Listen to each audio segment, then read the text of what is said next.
Our next speaker of the night is John Carpay. John earned his BA in political science at Laval University and then studied law at University of Calgary.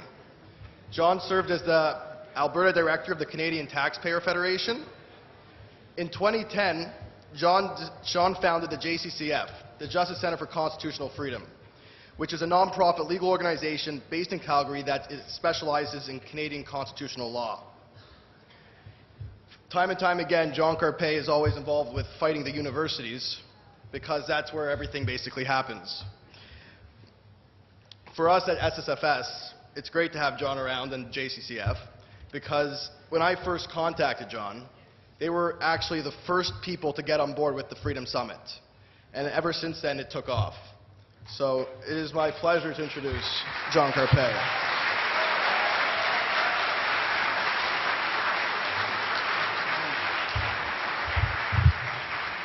Thank you so much for the invitation to be with you tonight. I am a lawyer, but not indoctrinated into the social justice warrior stuff. And deeply honored to be here with you tonight, and fantastic to see such a large audience here. We are in a state of war, but it's sometimes hard to recognize because our enemies are, for the most part, most of the time, they're nonviolent. This is not the kind of war from 75 years ago where it was very, very clear who the enemy was. The enemy, the National Socialists in Germany, Imperial Japan, and even after the Second World War, during the Cold War, it was very clear who our enemies were.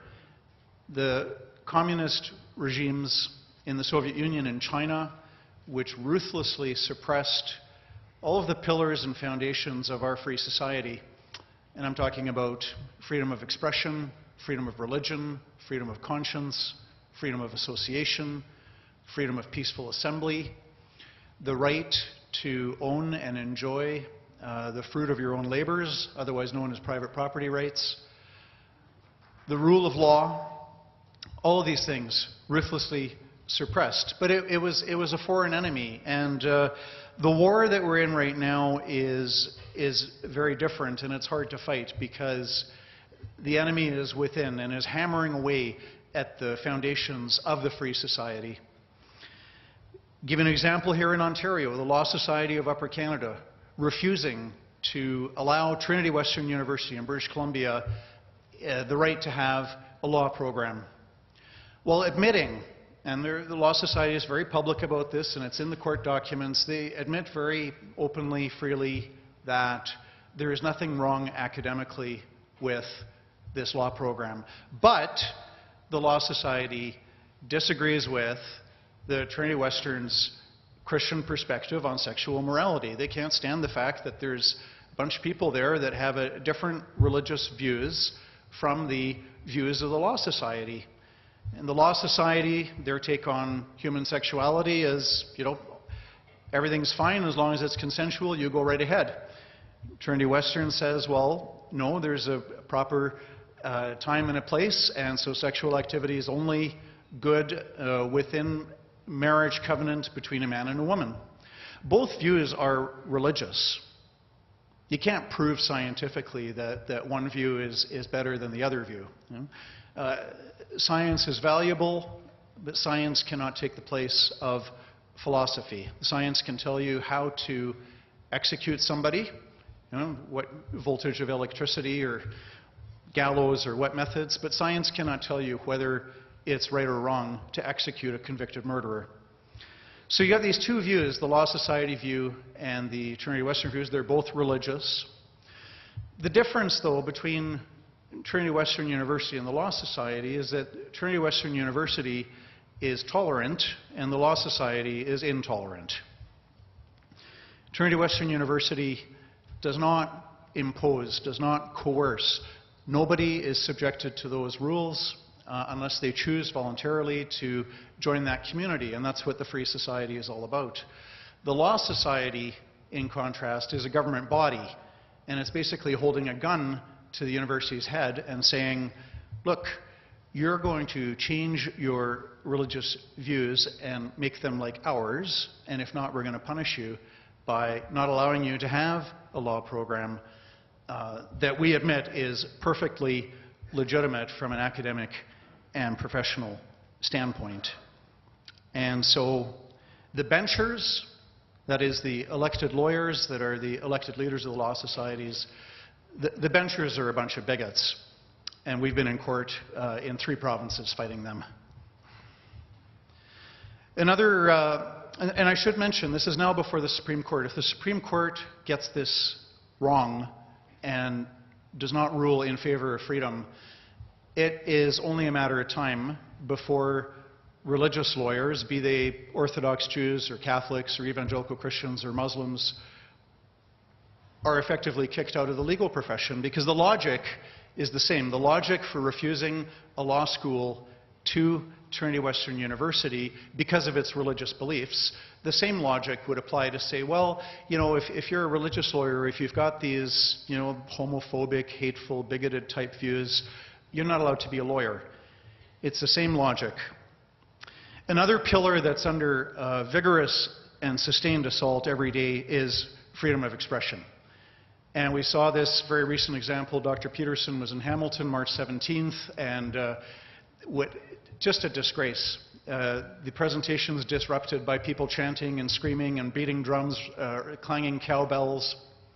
What's even worse is 3 days later, the president of McMaster, Patrick Dean, issues a statement saying that the disruption of Dr. Peterson's presentation, you know, was not ideal, it wasn't perfect, but it was basically okay because it was nonviolent. This is where we're at. And yet I wonder if Patrick Dean was giving a speech at the annual Donors Appreciation Dinner for the donors to McMaster University, and what if a loud mob of people ringing cowbells and beating drums came and disrupted his presentation? Would he be okay with that? Because I'll tell you what, if he would call in campus security to put an end to that, then he is a hypocrite.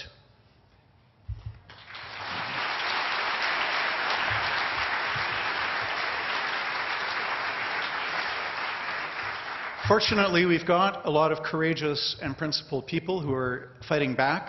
The Justice Centre has been suing student unions and universities across Canada. In most cases, actually, we settle. We write a demand letter. We explain the law. Our website has a list of all the favorable out-of-court settlements where universities and student unions have backed down. But when they don't back down, we take them to court. Right here in Toronto, we are suing. How many people here are from Ryerson University? I see quite a few hands. We're suing your student union, which is...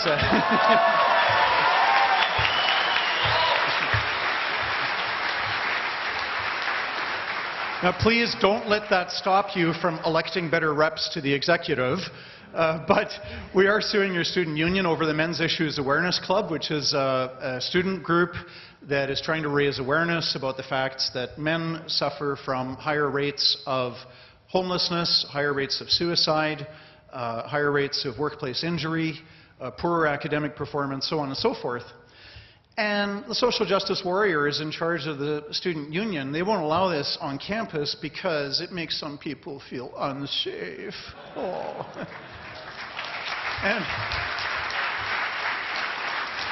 And when you hear that word, you kind of wonder, so was this Men's Issues Awareness Group, were they violent? Well, no. Were they threatening violence? No. But it's just hearing another idea that can make the fragile snowflakes feel unsafe. And it's, you know, it's tragic, because if you need a trigger warning before you get challenged by a new idea, because either you're too lazy or you're too stupid to learn how to think and to learn how to develop arguments, then you shouldn't be at university.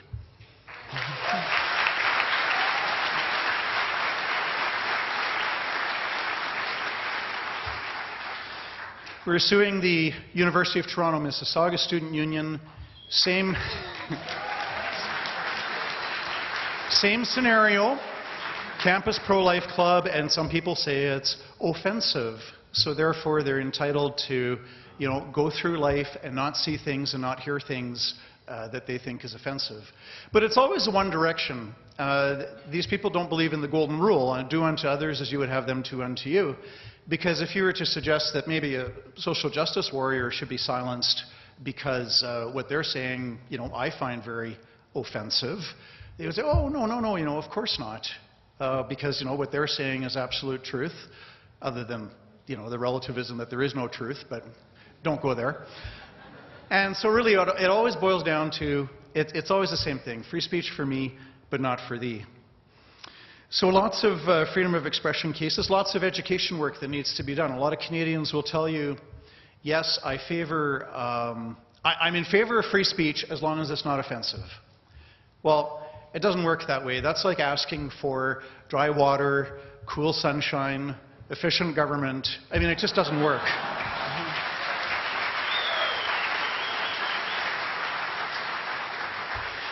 Another pillar of the free society that is under sustained attack is freedom of conscience, freedom of religion.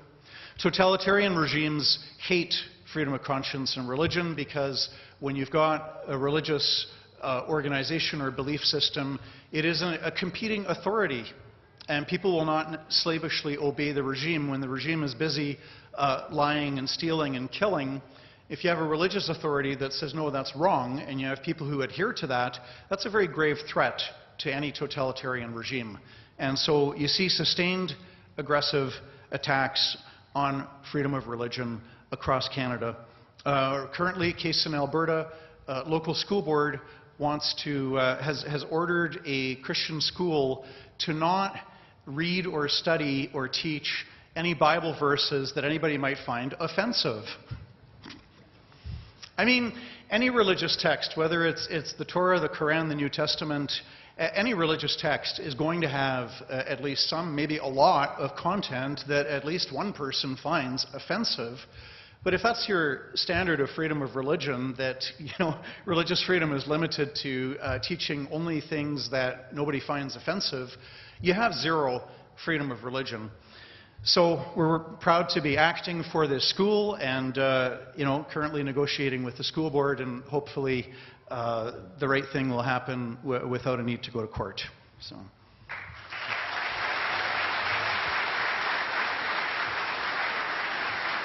Another pillar of the free society that's under sustained attack is parental rights.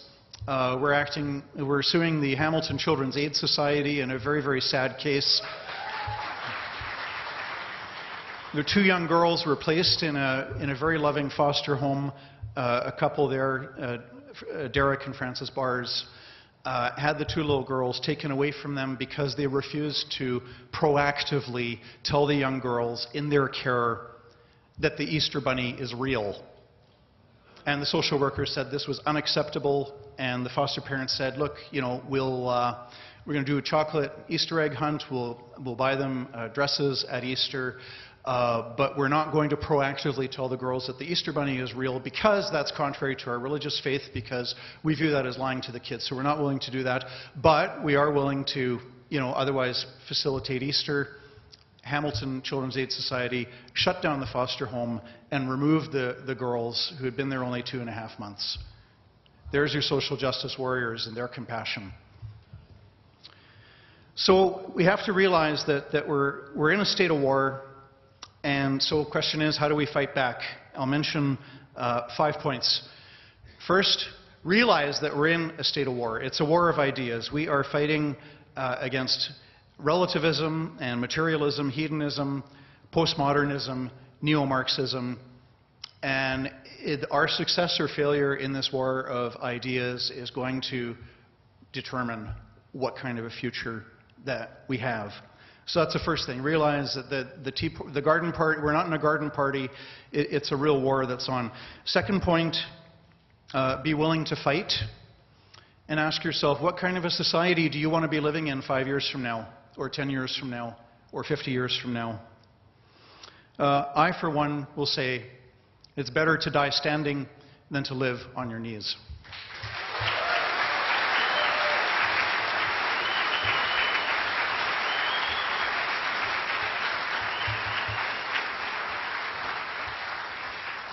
There's a very good handbook. I read this a few months ago. Social Justice Warriors Always Lie, Who's heard of this book? Okay, I see a few hands. The author is Vox Day, V-O-X-D-A-Y. Social Justice Warrior, SJWs Always Lie. You can get it on Amazon. It is a fantastic book on practical tips on how to take down the thought police and how to fight social justice warriors. So I'd encourage you to buy that and read it. So realize we're in a state of war. Be willing to fight. Third point, be willing to suffer. There are people in the world today who suffer arrest and jail and torture and even death just for standing up for their own beliefs or for trying to practice their beliefs or their faith. What we're called to do is not nearly as hard, okay? We need to think about the big picture here. All that we're being asked to do, when I ask for a willingness to suffer, it's simply do not be intimidated by all the name calling. It's pretty simple. Because if you're going to be intimidated by somebody that calls you racist, sexist, hateful, homophobic bigot, and if that's going to cause you to shut up, then you're going to be completely useless in this war for freedom.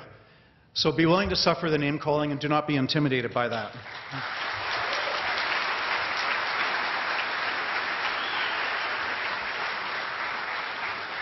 So the fourth point, be willing to sacrifice. We all have resources of time, effort, energy, money.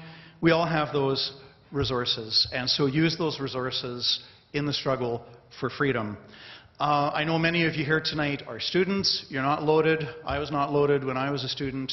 But I mean, there's no reason why you can't start the giving habit, even now, even before you're onto your successful career and earning lots of money. There's no reason why somebody can't donate $5 a month to organizations that are fighting the fight.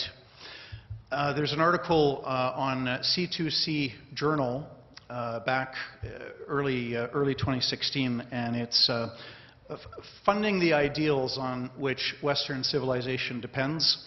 It's an article I wrote doing an analysis of how much do the pro-freedom and free market groups in Canada, like say the Justice Centre or the Fraser Institute or the Atlantic Institute for Market Studies, the Canadian Taxpayers Federation, all these groups together, how much money do they get per year? And it's less than 20 million.